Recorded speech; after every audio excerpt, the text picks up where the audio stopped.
Subscribe कीजिए हमारे channel को और बेल आइकॉन को दबाइए हमारी लेटेस्ट वीडियो सबसे पहले देखने के लिए। गुड मॉर्निंग साथियों, आप सभी का स्वागत है दिशा कंपटीशन क्लासेस में एक बार फिर से। आज हम लोग मूल विधि में राष्ट्रीय सुरक्षा अधिनियम, जिसको एनएसए कहते हैं, जिसको रासुका कहते हैं, उसके बारे में अध्ययन करेंगे। यह एक्ट कब बना, कैसे बना, क्यों बना, या फिर कितनी धाराएं हैं, उसके बारे में हम लोग जानेंगे। और कब, कैसे, क्यों लगाया जाता है, इसके बारे में हमें जानना है। बहुत ही महत्वपूर्ण एक्ट है और आमतौर से लोगों के बीच से ये जुड़ा हुआ एक्ट है। इसकी क्यों ज़रूरत पड़ गई और कब बनाया गया ये। तो अगर इसके बनाने की बात करें तो उस समय इंदिरा गांधी जी ने 1980 में इस एक्ट को बनाया।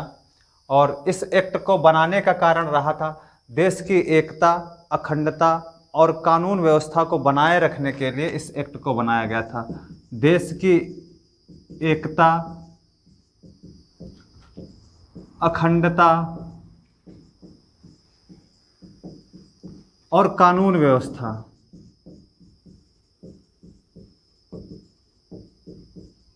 को बनाने के लिए, कानून व्यवस्था को बनाने के लिए, या दूसरा एक और कारण सबसे ज़्यादा था, वो था सामान्य व्यवस्था को बनाए रखने के लिए। सामान्य व्यवस्था को बनाए रखने के लिए ये मेन कारण थे इसकी। देश की एकता, अखंडता न टूटने पाए, इसलिए इंदिरा गांधी जी ने 1980 में इस एक्ट को बनाया। उन्हीं के सरकार के काल में बना था।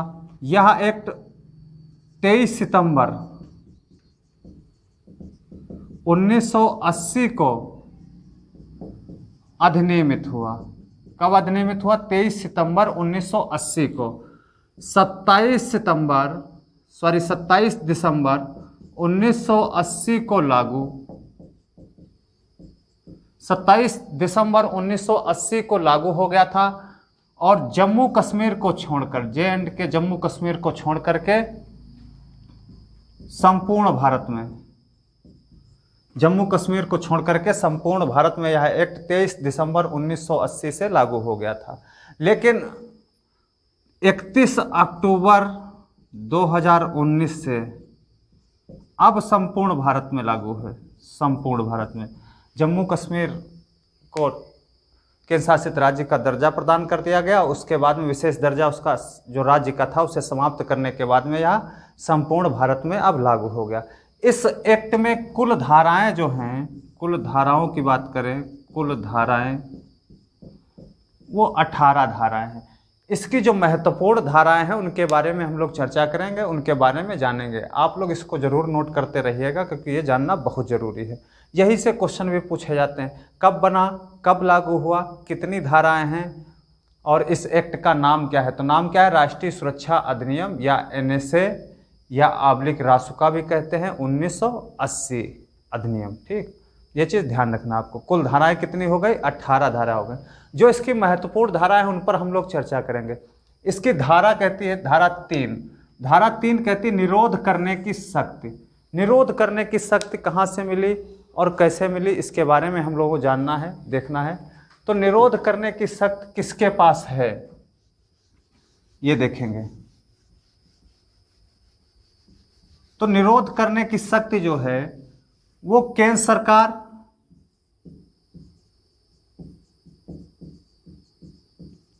या राज्य सरकार के पास, केंद्र सरकार या राज्य सरकार दोनों में से कर सकती है निरोध करने की शक्ति। कैसे निरोध करेंगे, क्यों निरोध करेंगे? जब बात आ जाती है देश की रक्षा, प्रतिरक्षा,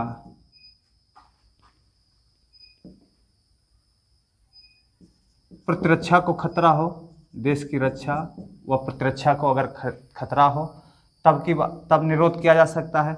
या कोई विदेशी व्यक्ति अपनी पहचान छिपाए, विदेशी व्यक्ति कोई अपनी पहचान छिपाए, कोई विदेशी व्यक्ति है वो क्या कर रहा है? अपनी पहचान छिपा रहा है।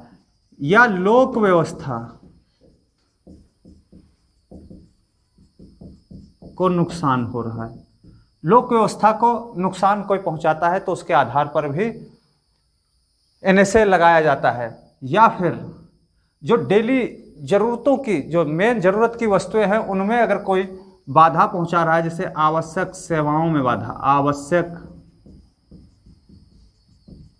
सेवा में बाधा, अगर कोई ऐसा कार्य कर रहा है तो उसके ऊपर एनएसए लगाया जाएगा, एनएसए लगाया जाता है। ठीक, ये आधार हैं एनएसए लगाने के। देश की रक्षा और प्रतिरक्षा को अगर किसी से खतरा है, तब विदेशी व्यक्ति कोई अपनी पहचान छिपा करके भारत में रह रहा है, तब लोक व्यवस्था को नुकसान पहुंचाया जा रहा है, या फिर आवश्यक सेवाओं में किसी ने बाधा पहुंचाई। आप लोगों ने सुना होगा कभी ऑक्सीजन की कमी से किसी ने ऑक्सीजन की कमी पहुंचाने में बाधा पहुंचाई तो उसके ऊपर लग गया, या वस्तुओं का गबन कर रहे हैं, डेली यूजेज की वस्तुएं हैं उनका गबन करा तो उसके आधार पर भी एनएसए लगाया जाता है।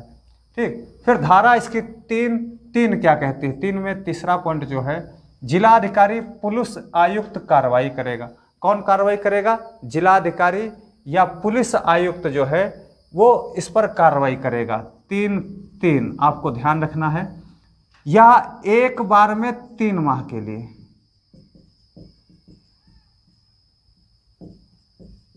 3 माह के लिए कार्रवाई करता है, एक बार में 3 माह के लिए, फिर 3 माह के लिए बढ़ा देता है, और कुल जो है ये 12 माह तक बढ़ाता है। एक बार में 3 माह के लिए, फिर 3 माह के लिए बढ़ा सकता है, फिर कुल जो है टोटल वो कितने समय के लिए बढ़ा सकता है? तो 12 माह के लिए कुल टोटल बढ़ा सकता है। अब जब डीएम कार्रवाई करता है, मान लो डीएम कार्रवाई कर रहा है, तो इसको जो राज्य सरकार है उससे अनुमोदन लेना पड़ता है। राज्य सरकार से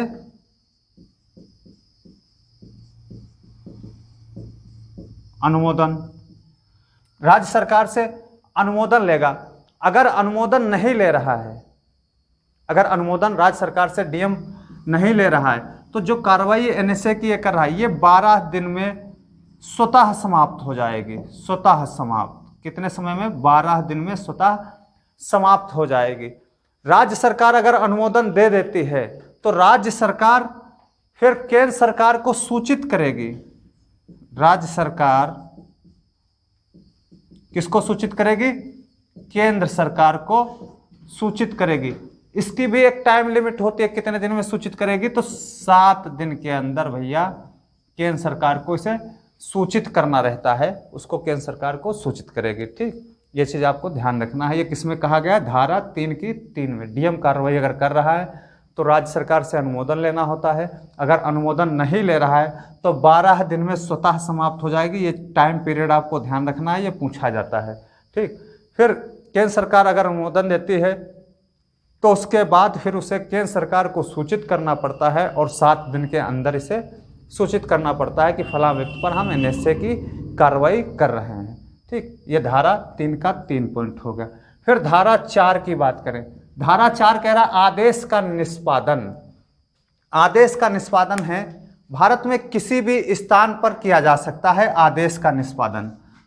आदेश का निष्पादन भारत के जैसे वारंट का निष्पादन होता है, बिल्कुल सेम उसी तरीके से इसमें आदेश का इसके निष्पादन किया जाता है। भारत में किसी भी स्थान पर इस पर निष्पादन किया जा सकता है। फिर धारा 9 इसकी जो है, 9 सलाहकार बोर्ड या न्यायिक बोर्ड का गठन।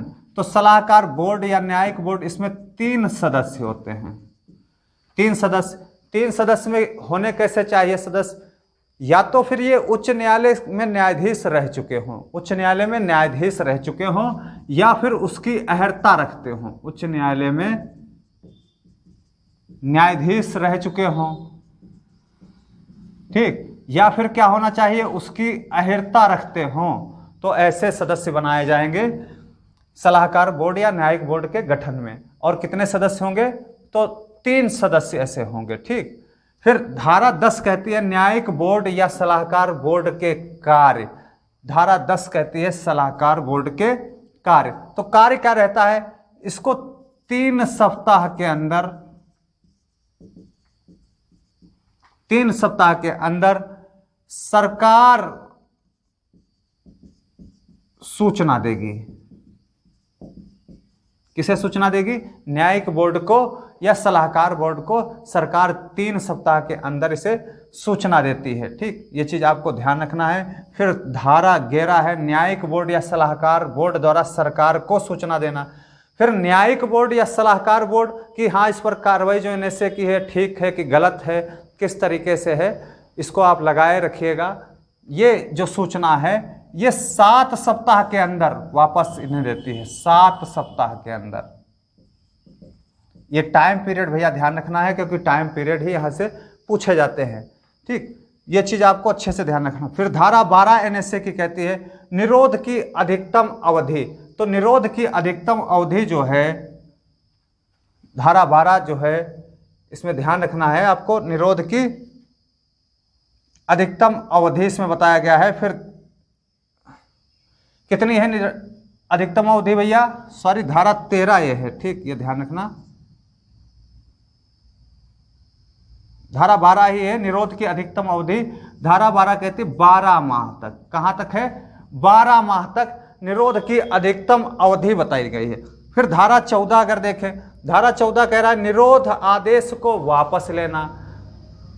निरोध आदेश को वापस किस प्रक्रिया से लिया जाएगा? तो डीएम जो है वो राज्य सरकार को संतुष्ट करेगी, राज्य सरकार को, और राज्य सरकार जो है वो केंद्र सरकार को संतुष्ट भेजेगी कि हाँ इस पर से एनएसए को वापस ले लिया जाए, इसे एनएसए खत्म कर दिया जाए, इस आदेश का वापस ले लिया जाए। फिर धारा 14 का कह रही है सलाहकार बोर्ड की राय के बिना 3 माह तक निरुद्ध। सलाहकार बोर्ड की राय के बिना 3 माह तक किसी को भी निरुद्ध रखा जा सकता है।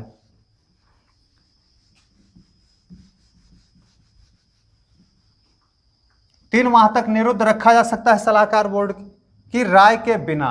किस आधार पर 3 माह तक निरुद्ध रखा जा सकता है? धारा 14 का में अगर कोई आतंकवादी या विध्वंसक घटना में शामिल है, 3 माह तक निरुद्ध रख सकते हैं।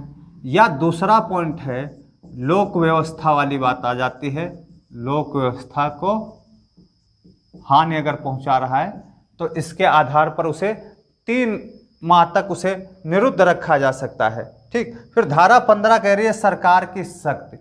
सरकार की शक्ति क्या होती है? सरकार की शक्ति यह है कि इसको वापस ले सकती है। ठीक, धारा 15 सरकार की शक्ति में इसे वापस ले सकती है।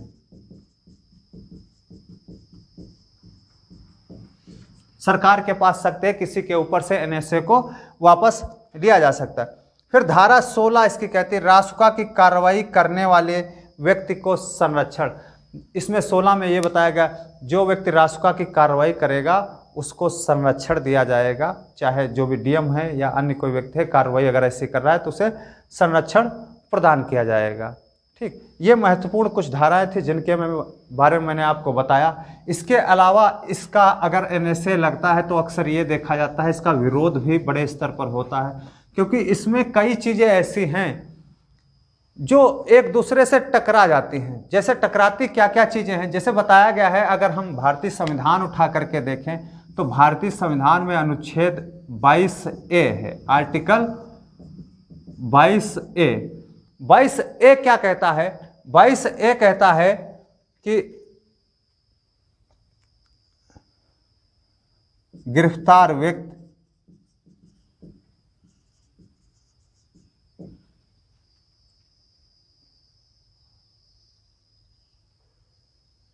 सबसे पहले तो देख लेते हैं थोड़ा सा कौन कौन चीजें टकराती इसमें हैं।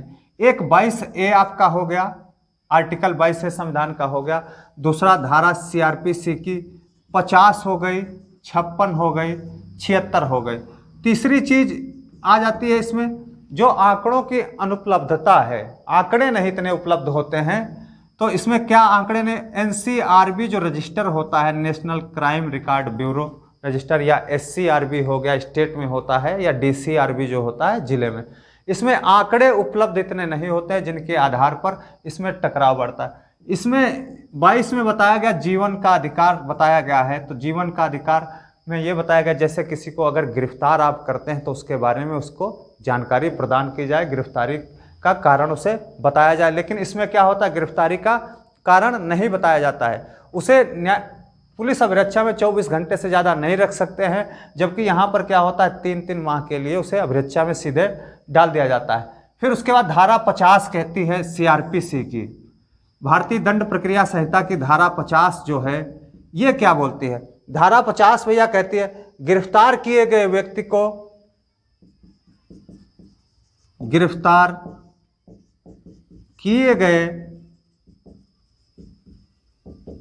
को व्यक्ति की गिरफ्तारी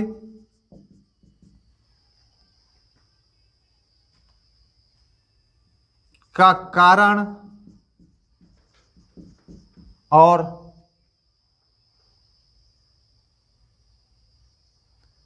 जमानत के अधिकार बताना,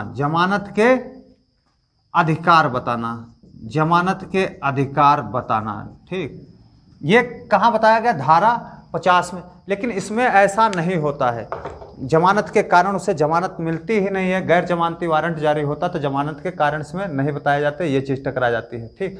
फिर धारा जो 56 इसकी है, 56 कहती है अगर किसी को गिरफ्तार किया जा रहा है तो उसको मजिस्ट्रेट या एसएचओ के सामने पेश किया जाए, मजिस्ट्रेट या एसएचओ के सामने पेश किया जाए।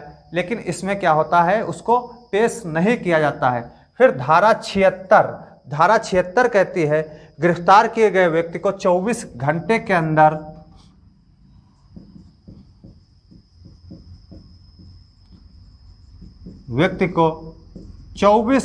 अंदर मजिस्ट्रेट के सामने पेश किया जाए।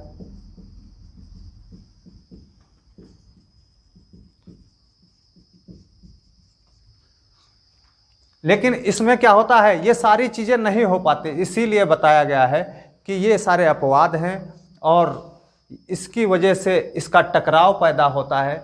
लेकिन यह लोक व्यवस्था को बनाने के लिए राष्ट्रीय सुरक्षा अधिनियम जरूरी था, इसीलिए ये एक्ट बनाया गया और बहुत ही महत्वपूर्ण है। आपके यूपीएससी में यहाँ से क्वेश्चन जरूर पूछे जाते हैं और पूछे भी जाएंगे। जय हिंद दोस्तों, जय दिशा तय दिशा, धन्यवाद।